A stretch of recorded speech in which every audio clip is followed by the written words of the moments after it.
ఈరోజు మనం మన్మోహన్ సింగ్ గారి గురించి తెలుసుకుందామండి. ఇతను ఫార్మర్ పిఎం ఆఫ్ ఇండియా. ఇతను 26 డిసెంబర్ 2024లో ఎయిమ్స్ ఢిల్లీలో చనిపోయారు. అంటే ఇతనికి 93 years old. So age related ఇష్యూస్తోనే ఇతను చనిపోయారు అన్నట్టు. ఇతను ఎక్కడ ఉంటాడంటే 1932 సెప్టెంబర్ 26 రోజు పంజాబ్లో పుట్టాడు. ఇది ప్రజెంట్ పాకిస్తాన్లో ఉంది. సో ఇతని ప్రాథమిక విద్యాభ్యాసం అంతా అక్కడే జరిగిపోయింది. తర్వాత వీళ్ళు స్వతంత్రం వచ్చింది 1947లో. అక్కడ పాకిస్తాన్ నుంచి ఇండియాకి మైగ్రేట్ అయ్యిండు. సో తర్వాత ఇతను కల్సా స్కూల్లో చదువుకున్నాడు. అంటే పంజాబ్లో సిక్కులకు సంబంధించి సపరేట్ స్కూల్ ఉంటుంది అన్నట్టు. వాళ్ళకి లిపి కూడా సపరేట్ ఉంటుంది, గురుముఖి లిపి అని చెప్పేసి. సో అతను ఆ స్కూల్లో చదువుకున్నాడు. సో ఇతను ఉర్దూలో అండ్ గురుముఖి లిపిలో బాగా రాయగలుగుతాడు అన్నట్టు. ఇతను ఏమైనా స్పీచెస్ ఇవ్వాలనుకున్నా సరే ఉర్దూలోనే రాసేవాడు. అంటే ఉర్దూ లిపితో రాసేవాళ్ళు, స్పీచెస్ మొత్తం ప్రిపేర్ చేసుకునేవాడు అనమాట. ఇతను 4th longest PM of India అన్నట్టు. అంటే ఇతని కంటే ముందు జవహర్లాల్ నెహ్రూ, ఇందిరాగాంధీ, మోదీ తర్వాత ఎక్కువ సంవత్సరాలు ఒక ప్రధానమంత్రిగా పనిచేసింది మాత్రం మన్మోహన్ సింగ్ గారు అన్నట్టు. అతను అంటే 4వ పర్సన్ అన్నట్టు. ఇతను యాక్చువల్గా ఎకనామిక్స్లో చదువుకున్నాడు. ఎకనామిక్స్ ఇతని సబ్జెక్టు. అంటే పీజీ వరకు చదువుకున్నాడు. తర్వాత డాక్టరేట్ కూడా చేశాడు ఆక్స్ఫర్డ్ యూనివర్సిటీ నుంచి. డాక్టరేట్ చేసిన తర్వాత అక్కడనే వర్క్ చేస్తున్నాడు. తర్వాత ఈయన ఏం చేసిందంటే United nation conference and trade development ఉంటుంది కదా, దాంట్లో 1966 నుంచి 69 వరకు వర్క్ చేశాడు అన్నట్టు. తర్వాత ministry of commerce and industry adviser సంబంధించిన లలిత్ నారాయణ్ మిశ్రా గారు ఇతను ఇండియాకు ఒక అడ్వైజర్గా పిలిచారన్నట్టు. సో ఇండియాకు అడ్వైజర్గా పిలిచిన తర్వాత ఇతను 1972, 76 వరకు అడ్వైజర్గా పనిచేశారు. తర్వాత ఇతను చాలా పోస్టులు చేశారు. ఎందుకంటే ఇతను ఎకనామిక్స్ బ్యాక్గ్రౌండ్ కాబట్టి ఎకనామిక్స్ సంబంధించిన చాలా పొజిషన్లో ఇతను మెయిన్ కీలక పర్సన్గా ఉన్నాడు అన్నట్టు. తర్వాత గవర్నర్ ఆఫ్ ఆర్బీఐగా కూడా పనిచేశాడు 1982 నుంచి 85 వరకు. తర్వాత హెడ్ ఆఫ్ ప్లానింగ్ కమిషన్ ఉంటుంది కదా, ప్లానింగ్ కమిషన్ హెడ్గా కూడా 85 నుంచి 87 వరకు పనిచేశారు. ఇతను రాజ్యసభ ఆపోజిషన్ లీడర్గా ఉన్నాడు అన్నట్టు రాజ్యసభలో 1988 నుంచి 2004 వరకు అన్నట్టు. వాజ్పేయి గవర్నమెంట్ ఉన్న టైంలో ఇతను అపోజిషన్ లీడర్ ఉన్నారు ఇక్కడ రాజ్యసభలో అన్నట్టు. తర్వాత 2004లో యూపీఏ గవర్నమెంట్ వచ్చింది, కాంగ్రెస్ ప్రభుత్వం ఏర్పడింది. కాంగ్రెస్ ప్రభుత్వం ఏర్పడి అన్ఎక్స్పెక్టెడ్ కండిషన్స్లోనే ఇతను ప్రధానమంత్రి అయ్యారు.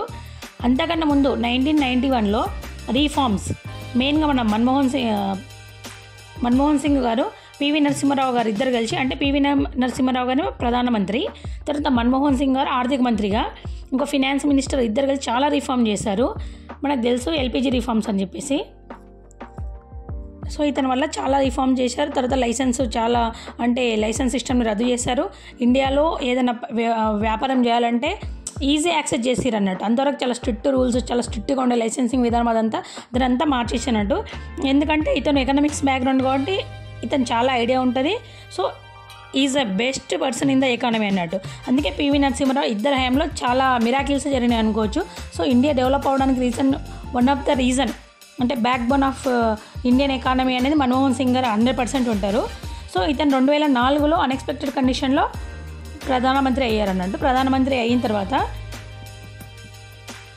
అంటే ఇతను చాలా స్కీమ్స్ చేసిరు, చాలా రీఫార్మ్స్ చేసిన అన్నట్టు. సో ఇతను నేషనల్ రూరల్ హెల్త్ మిషన్ అంటే జాతీయ ఆరోగ్య మిషన్, తర్వాత మనకి ఇది ఉంది కదా ఆధార్ ఒకటి, తర్వాత జాతీయ గ్రామీణ ఉపాధి పథకం, తర్వాత నరేగా అంటాం కదా మనము, రూరల్ గ్యారంటీ ఎంప్లాయ్మెంట్ స్కీమ్ అదొకటి, ఆర్టీఐ 2005లో. సో ఇవన్నీ ఇతనే చేస్తాడు. ఇంకోటి ఏంది, civil nuclear agreement with USA అన్నట్టు. అంటే యుఎస్ఏ వాళ్ళతో ఒక అగ్రిమెంట్ కూడా ఇతను చేసుకున్నాడు 2008లో. దాంతోపాటు చైనా ఉంటుంది కదా, చైనాతోన కూడా ఇతను ఒక ప్రధానమంత్రితో చర్చలు జరిపి 2008లో ఒక మంచి రిలేషన్, అంటే చైనాకు మనకు ద్వైపాక్షిక రిలేషన్ మెయింటైన్ చేశాడు. సో తర్వాత నాతులా ఉంది కదా, నాతులా జమ్మూ కాశ్మీర్లో ఉంటుంది, అది ఎప్పటి నుంచో క్లోజ్ ఉన్నది. దాన్ని 2006లో దాన్ని ఓపెన్ చేయించారు. ఒక 4 దశాబ్దాలుగా అది క్లోజ్ ఉన్న ఆ దారిని ఇతని హయాంలోనే అది ఓపెన్ అయింది అన్నట్టు. ఇంకోటి 2005లో వ్యాట్ తెచ్చారు, వాల్యూ యాడెడ్ ట్యాక్స్ ఒకటి. అంటే నేను చాలా రిఫార్మ్ చేసిరు అన్నట్టు. తర్వాత 2009లో బ్రిక్స్ ఏర్పడ్డది. బ్రిక్స్ ఒక ఫౌండింగ్ మెంబర్గా, అంటే బ్రిక్స్ ఏర్పాటులో ఇండియా ఒక మెయిన్ ఫౌండింగ్, అంటే అది ఏర్పడడంలో ఒక కీలక దేశంగా ఇండియా కూడా ఉందన్నట్టు 2009లో. ఇది కూడా మన్మోహన్ సింగ్ గారి హయాంలోనే జరిగింది. తర్వాత రైట్ టు ఎడ్యుకేషన్, విద్యా హక్కు చట్టం 2009లో. సో తర్వాత ఒక 8 ఐఐటీలు ఇండియాలో ఏర్పాటు చేశారు.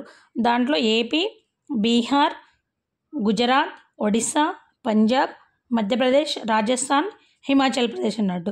సో ఇతని హయాంలో ఈ ఐఐటీస్ ఏర్పడ్డాయి అన్నట్టు. తర్వాత ఇంకోటి ఉపా చట్టం ఉంది కదా, దాంట్లో చాలా అమెండ్మెంట్స్ తెచ్చారు. తర్వాత 2008లో మన బాంబేలో టెర్రర్ అటాక్ జరిగింది కదా, అప్పుడు ఎన్ఐఏని ఇతనే స్థాపించాడు 2008లో. తర్వాత ఇతను చాలా లవబుల్ పిఎంగా చాలా ఫేమస్ అయ్యానండి. ఖుష్వంత్ సిన్హా గారు ఉన్నారు కదా, అతను ఒక రాజకీయ నాయకుడు, great leader of India. So ఇతను ఏమన్నాడంటే జవహర్లాల్ నెహ్రూ కంటే కూడా మన్మోహన్ సింగ్ గారు చాలా మెరుగైన లీడర్ అని చెప్పేసి పొగిడారు. అట్లనే 2010లో న్యూస్ వీక్ మ్యాగజైన్ ఉంటుంది కదా, వాళ్ళు ఏమన్నారంటే ద లీడర్ అదర్స్ లవ్ అని ఇతనికి ఒక ప్రైజ్ చేశారన్నట్టు, అంటే ఒక క్యాప్షన్ ఇచ్చారు. ఎందుకంటే అందరూ ఇష్టపడతారు అన్నట్టు ఈ లీడర్ని. అట్లనే ఫోర్బ్స్ మ్యాగజైన్ ఉంటుంది కదా, ఫోర్బ్స్ మ్యాగజైన్ ఏం చెప్పారంటే యూనివర్సల్లీ ప్రైజ్డ్ పిఎం, అంటే అందరూ పొగిడే ఒక ప్రధానమంత్రి ఇతనైనా ఒక మంచి ఒక టైటిల్ ఇచ్చారన్నట్టు ఇతనికి. అట్లనే 2019లో ఇతను ఫోర్బ్స్లో 2012లో 19వ ప్లేస్ వచ్చిండు. తర్వాత 2013లో 28వ ప్లేస్ ఇచ్చారన్నట్టు ఇతనికి. తర్వాత 2012లో టైమ్స్ మ్యాగజైన్ వాళ్ళు ఏమి ఇచ్చారంటే అండర్ అచీవర్, అంటే ఇతను సైలెంట్గా ఉంటూనే అన్నీ చేసేస్తుంటాడు అన్నట్టు, అంటే ఇతను చాలా ప్రేజ్ చేస్తారన్నట్టు. ఇతను చేసిన యాక్షన్స్, ఇతను చేసిన చట్టాలు, అసలు ఇండియాలో ఇప్పటికీ ఇప్పుడు మనము యూజ్ చేస్తున్న ప్రతి చట్టంలో ఆర్టీఐ చట్టం కానీ, తర్వాత ఆర్టీఈ చట్టం కానీ, అంటే ఎడ్యుకేషన్ సంబంధించిన, ఇన్ఫర్మేషన్ సంబంధించిన, తర్వాత ఆధార్కు సంబంధించిన, తర్వాత గ్రామీణ మిషన్, హెల్త్ మిషన్ సంబంధించిన అన్నీ ఇతని యాక్షన్సే అనమాట. 1987లో భారత ప్రభుత్వం పద్మవిభూషణ్ బిరుదుతోన గౌరవించింది. అలాగే రీసెంట్గా తెలంగాణ గవర్నమెంట్ ఆరంఘర్ ఫ్లైఓవర్కి మన్మోహన్ సింగ్ గారి పేరుని పెట్టింది. ఇది రీసెంట్గా సీఎం గారు అనౌన్స్ చేశారు. తన ఫ్యామిలీ బ్యాక్గ్రౌండ్కి వస్తే ఇతనికి 3 అమ్మాయిలు ఉన్నారు. సో వీళ్ళ పెద్దమ్మాయే ఇతని మీద బయోగ్రఫీ కూడా రాసింది, దమన్ సింగ్ గారు. అలాగే ఇతని ధర్మ సంస్కరణలు కూడా ఆమెనే నిర్వహించింది.